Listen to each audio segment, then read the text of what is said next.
Hola, nosotras somos las chicas historiadoras y hoy vamos a hablar del tema el impulso a la educación científica. Educación científica. Desde los inicios del régimen porfirista, la Escuela Nacional Preparatoria, la ENP, se convirtió en el foco de atención de pedagogos y maestros, intelectuales y políticos. Su influencia fue más allá de lo que pudo haber generado una institución académica, ya que algunos políticos porfiristas pensaron en el positivismo, el cual podían aplicarlo a la política y con este lograr el desarrollo económico, la regeneración social y la unidad vocacional. El positivismo caía como anillo al dedo, pues proponía como tesis fundamental el orden y el progreso, justo lo que necesitaba México después de haber vivido tantos años en estado de anarquía. El orden en el aprendizaje de las materias tenía el fin de crear mentes ordenadas, científicas y progresistas. El orden mental encauzaba un orden al actuar. Si todos los mexicanos aprenden lo mismo, decía Porfirio Díaz, tendrían a actuar a la misma manera, esto es, ordenadamente, el fondo común de verdades. Los dogmas políticos y religiosos desaparecieron y lo fundamental era encontrar la verdad demostrándola. La formación obtenida allí a través de una serie de materias ordenadas de manera lógica, daban las herramientas de análisis necesarias para encontrar lo que realmente existe y lo que esperamos o creemos que existe. Las ciencias contienen verdades innegables que acercan a los hombres y a las humanidades, fomentan la cultura y los valores nacionales. A partir de 1896, con el Plan de Chávez, se empezó a reflexionar sobre la importancia de las humanidades, descuidadas hasta entonces, y se empezaron a incluir en los planes de estudio. La Iglesia empezó de la inteligencia y de la tolerancia, siempre media hasta los límites posibles, de don Porfirio, quien lo devolvió a una posición de privilegios. Y que se había perdido durante los regímenes de Juárez y de Lerdo, con gran estrategia. Díaz sabía muy bien que que estiraría y aflojaría las riendas de tal manera que cuando fue complaciente con el clero, procedió con determinar reservas. Decía el caudillo, como Porfirio Díaz en lo particular y como jefe de familia, soy católico, apostólico y romano. Como jefe de Estado no profeso ninguna religión porque la ley no me lo permite. Nuestro interés en estudiar ambos tipos de educación preparatoriana provino del hecho de que mientras la preparatoria oficial atraía a las clases medias y bajas, en las escuelas jesuitas estudiaban los hijos de familias acomodadas. A cambio de la primera reforma e inapropiadas faltas de textos nacionales, la reforma educativa de 1869 mejoraba el plan de estudios inicial, pues suprimía la metafísica y el derecho eclesiástico, que según las palabras del ministro de Justicia e Instrucción Pública, José María Iglesias. La muerte de Juárez y el ascenso de Lerdo al poder no cambió el funcionamiento administrativo ni académico de la escuela. Esta se mantuvo incúlmine ante los cambios políticos. El paso educativo más trascendental del siglo XIX se había dado y a pesar de todos los tildes como jesuítico, moderado, etcétera, atribuidos a Lerdo. El primer año del porfiriato sería el último de Barreda como director de la preparatoria, forzado por circunstancias. Ramírez y después Tagle había dictaminado algunos decretos que iban en contra de su postura. El ahora afamado Barreda aceptaba ser ministro en Berlín.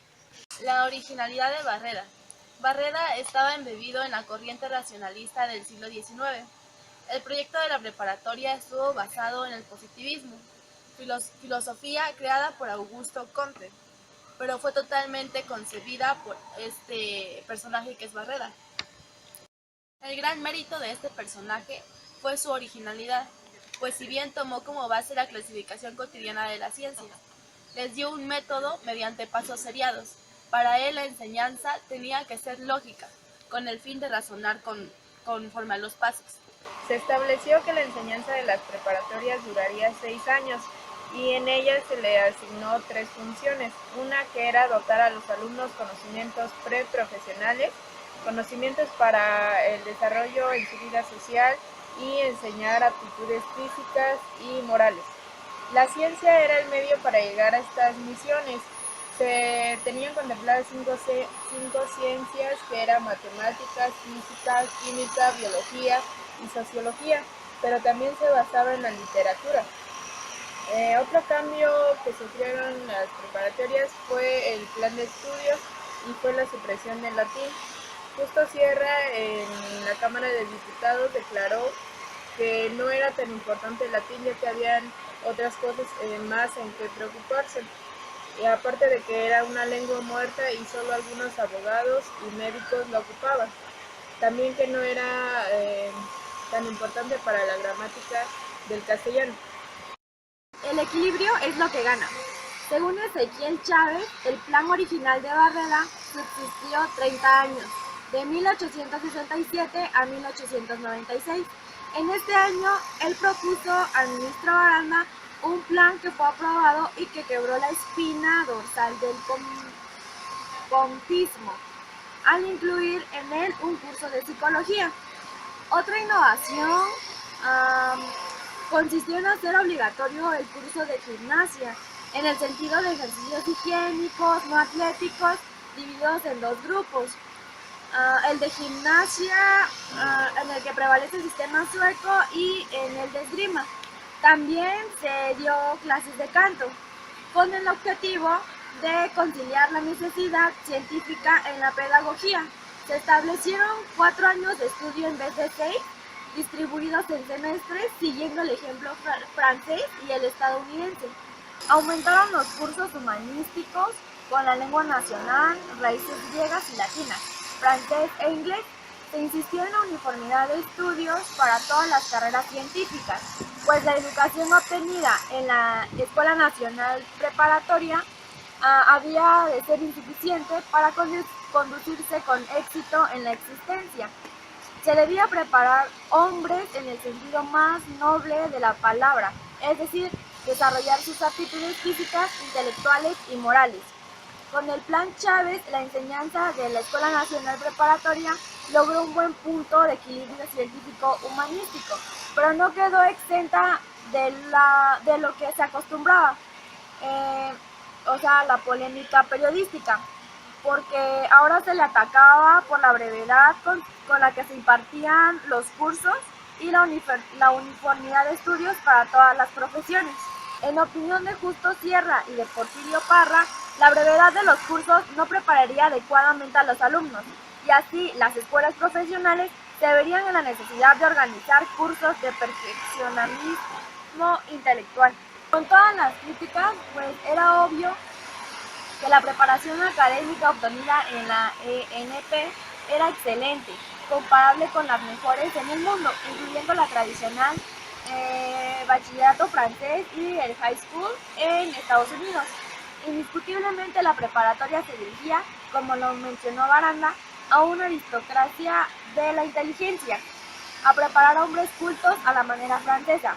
El hombre culto, como dicen los franceses, no sabe teología, ni anatomía, ni derecho constitucional, pero sabe vivir. No es un especialista en determinada ciencia, sino un especialista de su medio a través de su momento histórico. El hombre culto está dispuesto a saberlo todo y a transmitir fácilmente su saber. Es evidente que la carrera del culto es la más noble, la más social, la única que debe ser general. En el siglo XIX había muchísima frustración y desilusión, y pues varias personas buscaban la belleza imposible y el gusto por el pasado. Para Díaz Dufo había un vacío en el plan de estudios porque él quería una cátedra de filosofía, mientras que Justo Sierra buscaba reflejar el ánimo de una época contradictoria y así tener un poco de esperanza. En el siglo XX ya hay menos interés por la educación y los planes educativos del Porfiriato no estaban destinados a durar mucho tiempo. En el artículo 10 establecía que la enseñanza sería uniforme, laica y gratuita, y ya el objetivo era que hubiera educación física, intelectual y moralmente.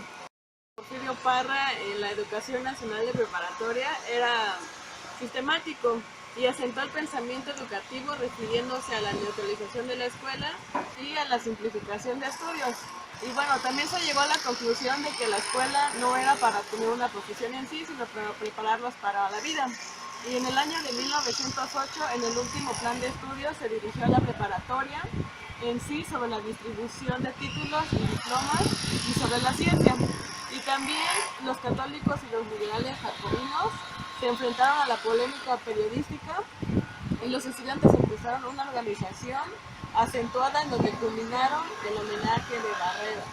Durante el porfiriato solo algunos proyectos educativos lograron cumplirse y el nivel académico de la preparatoria subió mucho debido a que se consideraba que ya teniendo una preparación de ese nivel iba a facilitar una mayor,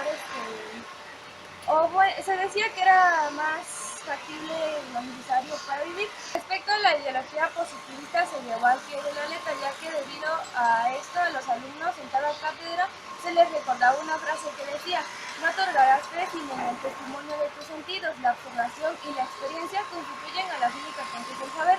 Con esto se pretendía que los alumnos sintieran la necesidad de experimentar y no solo se basaran en el saber del porqué, y ya por lo tanto todo lo que no tenía comprobación experimental carecía de un valor científico. Para comprobar todo eran indispensables los laboratorios. Cada tema que se aportaba se tenía que comprobar por medio de los aparatos del mismo.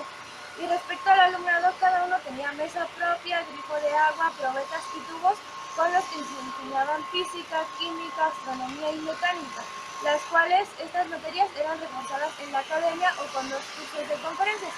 En la preparatoria se iban a clases todo el día y se estudiaba parte de la noche. En la escuela, el director Barreda en ese entonces impedía el ingreso a los alumnos provincianos, ya que se decía que tenían una deficiencia de preparación en la materia de lógica. Con esto se creó un conflicto, ya que los alumnos provincianos tenían mayores conocimientos que los de la capital, porque a ellos los becaban sus gobiernos y su preparación era obligatoriamente buena. Con el paso del tiempo, la preparatoria de la capital tuvo altas y bajas debido al alumnado. En estos problemas se encontraban la disciplina y la selección de los alumnos, pero de la misma manera se recuperó y se mantuvo un ambiente rico en estímulos académicos y alegrías juveniles. Los estados también abren preparatorias. El porfiriato heredó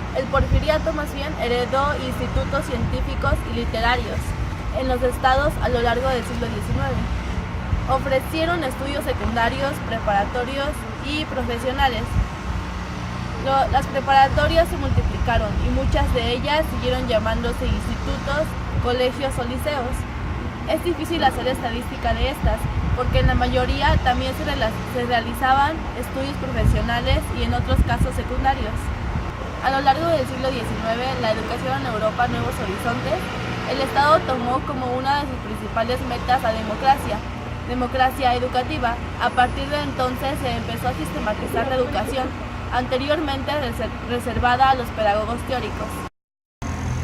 Los congresos de instrucción. En la década de los 80 se efectuaron 4 congresos en la República. El primero fue en 1882 y fue el Congreso Higiénico-Pedagógico.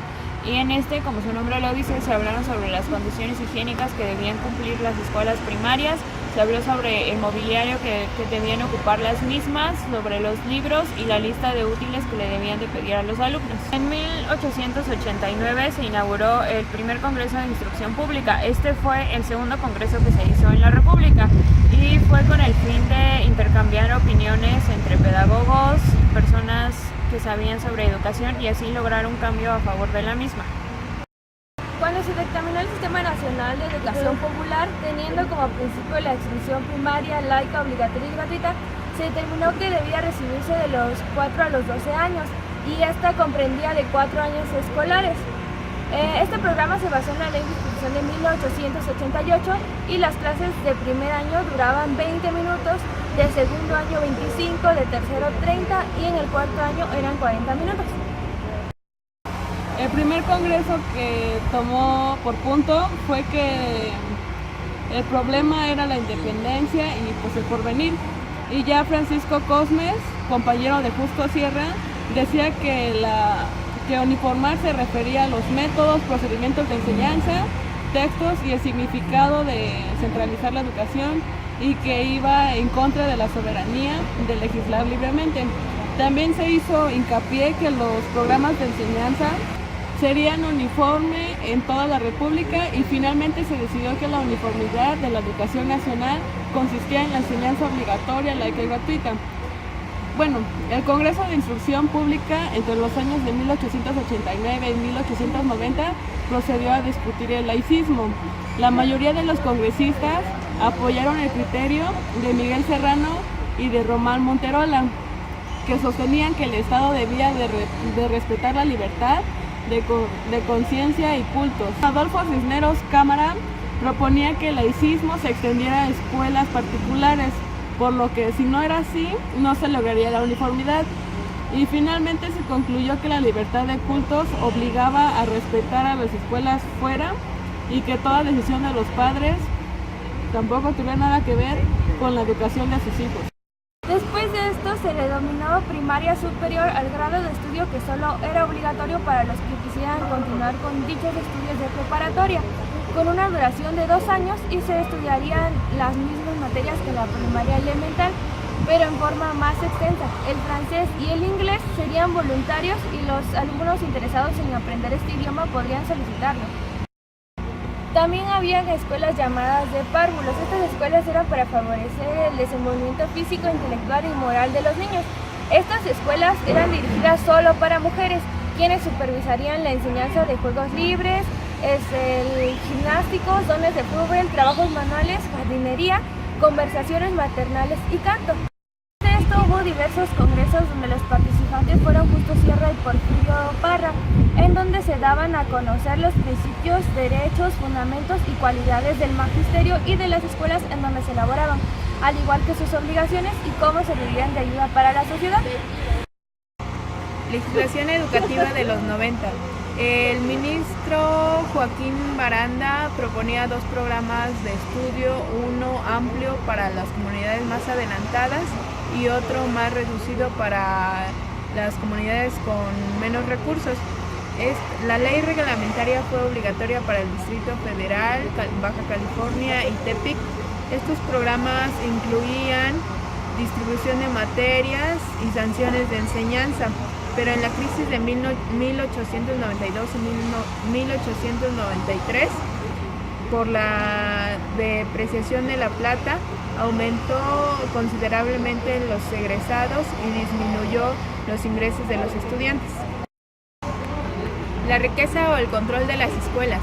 En el Distrito Federal, los municipios tenían a su cargo 417 escuelas, mientras que el gobierno federal tenía solo 39. Estados como Michoacán, Tabasco, Morelos, Chiapas nacionalizaron sus escuelas a finales del siglo XVIII.